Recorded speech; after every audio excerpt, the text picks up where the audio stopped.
لیکن اس کے علاوہ معین شخص ہوگا دجال. یہ معین شخص جو دجال ہوگا اس کے بارے میں بھی ایک تو بالکل متفق علیہ چیزیں ہیں. نمبر ایک کہ وہ شخص ہے، قطعی ہے، یقینی ہے، اس کا حلیہ بھی حضور صلی اللہ علیہ وسلم نے احادیث کے اندر بیان کیا ہے. دوسری بات یہ کہ اس کے ہاتھ میں قوانین قدرت، گویا کہ تسخیر کائنات گویا کہ نقطۂ عروج کو پہنچ چکی ہے. تمام اختیارات الہی تقریباً اس کے ہاتھ میں آ چکے ہوں. جو بڑے سے بڑے معجزے اللہ تعالیٰ نے نبیوں کو دیے ہیں وہ معجزے کر کے دکھائے گا. وہ مردہ کو زندہ کرے گا، مردہ لوگوں کی افواہوں کو لے کر آئے گا، ان کی روحوں کو، اگرچہ جھوٹی روحیں ہوں گی، وہ شیاطین جن ہوں گے جو ان کا بھیس بدل کر آئیں گے، لیکن یہ کہ وہ لوگوں سے کلام کریں گی. یہ اسپرچولیزم جو اپنی انتہا کو پہنچا ہوا ہے یورپ میں اور مغرب میں، یہ در حقیقت اسی کا ایک مظہر ہے.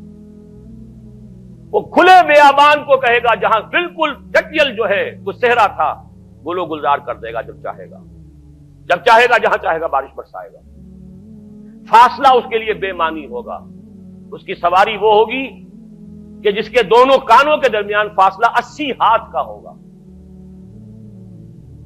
یہ سارے جو آج آپ کی اس ٹیکنالوجی کی جو انتہا جا رہی ہے اور جدھر جا رہی ہے، اس کو اچھی طرح سمجھ لیجیے. آج سے 100 سال پہلے شاید انسان ان چیزوں کا تصور نہ کر سکتا. وہ کوئی سواری ایسی بھی ہو سکتی ہے جس کے دو کانوں کے درمیان کا فاصلہ جو ہے وہ 80 ہاتھ کا ہو. آپ کے یہ سارے جیٹس جو ہیں وہ کیا ہیں؟ ان کے ریڈارز جو لگے ہوئے ہیں، دونوں کان ہیں ان کے. اس کا ایک قدم اگر مدینے میں ہوگا تو دوسرا بیت المقدس میں ہوگا. اس کی آواز پوری دنیا میں سنی جائے گی. سنی جا رہی ہے کہ نہیں؟ یہ ساری قدرت، ساری قوتیں، تسخیر کائنات کلیتاً ایک آدمی کو چیر کر دو ٹکڑے کرے گا، دونوں ٹکڑوں کو علیحدہ کرے گا، ان کے درمیان چلے گا اور پھر ان دونوں کو جوڑے گا اور کھڑا کر دے گا. احادیث میں ساری موجود ہے. سرجری جدھر جا رہی ہے کوئی عجب نہیں کہ وہاں تک آدمی پہنچ جائے. فریز کر کے تو یہ معاملہ اب ہو ہی سکتا ہے، لیکن یہ کہ ابھی اگلا اور قدم کیا ہوگا کچھ نہیں کہہ سکتے. یہ چیزیں تو ہیں متفق علیہ. البتہ کچھ معاملات کے اندر احادیث میں کچھ اختلاف پایا جاتا ہے اور یہ مشکلات الحدیث میں سے. اور میں بھی چونکہ اس مسئلے میں اب تک بھی اسی درجے میں، ابھی قطعیت کے ساتھ میں کوئی بات نہیں کہہ پا رہا ہوں، لیکن اب چونکہ گمان غالب کے درجے میں ایک رائے تک پہنچ چکا ہوں، اس لیے میں نے آج اس بات کو آپ تک پہنچانے کے لیے یہ عنوان اختیار کیا. اس لیے کہ حدیث میں جو آتی ہے تفاصیل اس سے معلوم ہوتا ہے کہ یہ دجال دو دجل کرے گا. یا تو وہ دو دجل کرنے والے دو دجال علیحدہ ہیں، یا یہ دونوں دجل کرنے والا شخص ایک ہی ہے. بس یہ مسئلہ ہے کہ جو آج تک مجھ سے حل نہیں ہوا تھا، اب تک کہنا چاہیے آج تک نہیں. اور یہ اس میں علماء سے بھی گفتگو ہوئی ہے، اور جن لوگوں نے اس مفہوم موضوعات پر اپنا وقت لگایا ہے ان سے بھی گفتگویں ہوئی ہیں، تو وہ بھی اس مسئلے کو حل کرنے سے تاحال قاصر رہے. لیکن یہ کہ اب میری رائے یہ ہے کہ یہ دو شخص ہیں علیحدہ علیحدہ، واللہ عالم. لیکن ایک رائے تک میں پہنچ چکا ہوں، اس لیے وہ رائے آپ کے سامنے رکھ رہا ہوں، اور آپ کے ذریعے سے وہ آگے بھی پھیلے گی تو اہل علم کے ساتھ جو ہے اس معاملے کے اندر تبادلہ خیالات کی بھی نوبت آئے گی انشاءاللہ. لیکن یہ کہ اس میں یہ بات قطعی اور یقینی ہے کہ اس طرح کا ایک شخص پیدا ہوگا. البتہ یہ کہ آیا وہ دو ہوں گے دو مختلف اوقات میں، یا ایک ہی ہوگا ایک ہی وقت میں، صرف اس میں اختلاف ہے. میرے نزدیک وہ دو ہوں گے.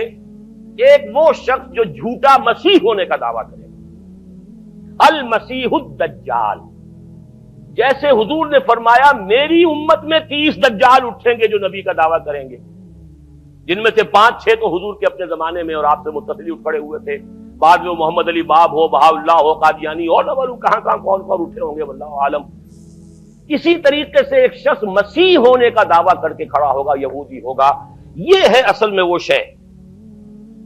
اور اس میں جو ان دونوں شخصیتوں کے مابین اگر کوئی ذرا سا اگر ابہام رہا ہے تو میں ایک حدیث بھی نوٹ کر کے لایا تھا، حضرت عبادہ ابن صامت رضی اللہ تعالی عنہ سے ہے، عن رسول اللہ ہے، انی حدثتکم عن الدجال حتی خشیت اللہ تعقلوا. میں نے تمہیں دجال کے بارے میں بہت سی باتیں بتائی ہیں تو مجھے یہ گمان ہوا کہ شاید تم اسے سمجھ نہ پاؤ. یہ اندیشہ خود حضور صلی اللہ علیہ وسلم کو ہوا ہے، اور یہ سنن ابی داؤد کی روایت ہے۔ بہرحال میں جو کچھ عرض کر رہا ہوں کہ میں اس رائے تک پہنچا ہوں کہ یہ دو علیحدہ شخصیتیں ہیں۔ ایک تو یہ ہے کہ ایک مسیح الدجال کھڑا ہوگا یہ ایک دعویٰ کر کے کہ میں مسیح ہوں، چونکہ اس کا زمانہ بالکل قریب آ چکا، اس لیے میں آپ کو اس کے بارے میں خبردار کر رہا ہوں۔ دوسرا جو مسیح جس کی شخصیت مسیح دجال کی آتی ہے، دجال اکبر، میں صرف اشارہ کروں گا، پھر کبھی انشاءاللہ اس موضوع پر تفصیل سے گفتگو ہوگی، وہ میرے نزدیک بالکل قریب قیامت کی ایک علامت ہے۔ جو خدائی کا دعویٰ کرے گا وہ جھوٹا خدا ہوگا، یہ جھوٹا مسیح ہوگا، المسیح الدجال۔ الدجال الاکبر وہ ہوگا کہ جو قیامت کے بالکل قریب کی تین نشانیاں ہیں، جبکہ وہ آ جائیں گی تو حدیث میں آتا ہے کہ اس کے بعد کسی شخص کے ایمان لانے کا، توبہ کرنے کا فائدہ نہیں ہوگا۔ ویسے تو علامات قیامت جو ہے ان میں سب سے پہلی میں نے بتایا تھا حضور کی بعثت خود علامات میں سے، اس کے بعد 10 علامتیں حضور نے گنوائی ہیں، اور وہ تدریجاً پوری ہوتی چلی جائیں گی۔ آخری علامات کے لیے حدیث سن لیجئے، عن ابی ہریرہ رضی اللہ تعالی عنہ قال قال رسول اللہ صلی اللہ علیہ وسلم ثلاث اذا خرجنا لا ينفع نفسا ایمانا لم تكن آمنت من قبل او کسبت فی ایمانها خیرا، طلوع الشمس من المغرب وخروج الدجال ودابۃ الارض۔ تین نشانیاں وہ ہیں کہ جب وہ ظاہر ہو جائیں گی تو پھر کسی کا ایمان لانا مفید نہیں ہوگا جو پہلے ایمان نہیں لایا تھا، یا جس نے اس سے قبل اپنے ایمان میں کچھ اعمال صالحہ کی کمائی نہیں کی تھی۔ یعنی گویا کہ توبہ کا دروازہ بند ہو جائے گا۔ جیسے جب موت کے آثار شروع ہو جاتے ہیں تو توبہ کا دروازہ انسان کے لیے بند۔ اب جب موت کے آثار شروع ہو گئے اب توبہ کرنا فائدہ نہیں، اس سے پہلے توبہ کا دروازہ کھلا ہوا۔ معلوم یغرغر، جبکہ وہ موت کے آثار شروع ہو جاتے ہیں، گھنگرو بولنا شروع ہو جاتا ہے، معلوم ہوتا ہے کہ اب جا رہا ہے، اب توبہ بیکار۔ اسی طریقے سے پوری نوع انسانی کے لیے توبہ کا دروازہ بند ہوگا ایک وقت میں آ کر کہ اب کسی کے لیے توبہ نہیں، ایمان نہیں، اور اس کے لیے تین علامتیں بیان ہوئی ہیں، یہ بھی مسلم شریف کی روایت ہے۔ آپ نے فرمایا تین چیزیں وہ ہیں کہ جب وہ ظاہر ہو گئیں تو پھر کسی کا ایمان لانا جو اس سے پہلے ایمان نہیں لایا تھا، اور اپنے ایمان میں اس نے کچھ اعمال صالحہ کی کمائی نہیں کی تھی، اب قتل مفید نہیں ہوگا اس کے لیے ایمان لانا۔ وہ تین نشانیاں ہیں، طلوع الشمس من المغرب، سورج مغرب سے طلوع ہوگا۔ نظام شمسی میں کوئی اختلال ایسا ہوگا کہ جس سے سورج بجائے مغرب سے نکلے گا۔ وہ خروج الدجال ودابۃ الارض، ایک زمین سے کوئی چوپایا برآمد ہوگا، بعض احادیث میں آتا ہے کہ مروہ کے قریب سے وہ برآمد ہوگا جو گفتگو کرے گا انسانوں سے۔ یہ بالکل خرق عادت، یعنی وہ چیزیں کہ جن کا کوئی تعلق اب اسباب جو ہے دنیا کے ان سے کوئی تعلق نہیں ہے، کوئی فزیکل لا سے تعلق نہیں ہے، وہ بالکل معجزے ہوں گے، خرق عادت ہوگا۔ اور خروج دجال، وہ دجال جو خدائی کا دعویٰ کرے گا، اور حدیث میں آتا ہے کہ بہت کم لوگ ہوں گے کہ جو اس کے سامنے رک سکیں گے، اکثر و بیشتر جو کمزور ایمان والے لوگ ہوں گے وہ اسے خدا تسلیم کر کے اس کی پرستش شروع کر دیں۔ میرے نزدیک یہ آخری چھلنی ہوگی جو لگائی جائے گی اہل ایمان کو ایک طرف کرنے کی، اور یہ قیامت کی نشانیوں میں سے آخری نشانیوں میں سے ہے۔